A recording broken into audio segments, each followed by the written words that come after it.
পাগল হয়ে গেছিস? হ্যাঁ আমি পাগল হয়ে গেছি। তোর জন্য পাগল ছেলে তুই জানিস না? তুই আমাকে রেখে কিভাবে ওকে বিয়ে করতে পারিস বল? রিশাদ আমার বয়ফ্রেন্ড, আমার প্রেমিক। 4টা বছর ধরে ওর সাথে আমার সম্পর্ক, কিভাবে রূপকে বিয়ে করতে পারে বলো? যেটা আমি চাই সেটা আমি আদায় করেই ছাড়ি। কই তুই নিমো খারাপিটা কই? তুই ইমান, তুই কি করে আমার বয়ফ্রেন্ডকে বিয়ে করতে পারলি বল? তোমার সাথে ওর ব্রেকআপ হয়ে যাওয়ার পর আমি ওকে বিয়ে করেছি। এখানে আমি কোনো বিয়ে মানে দেখতে পাচ্ছি না। আমি বিয়ে মানি না।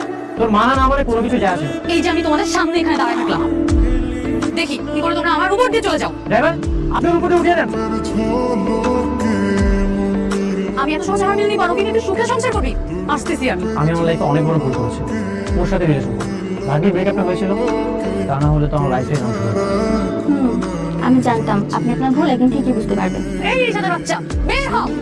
আমার সাথে প্রেম করে 4টা বছর এখন রূপের সাথে সংসার করবি? কি ভাবছিস আমি সেই ঐশী? বের হ।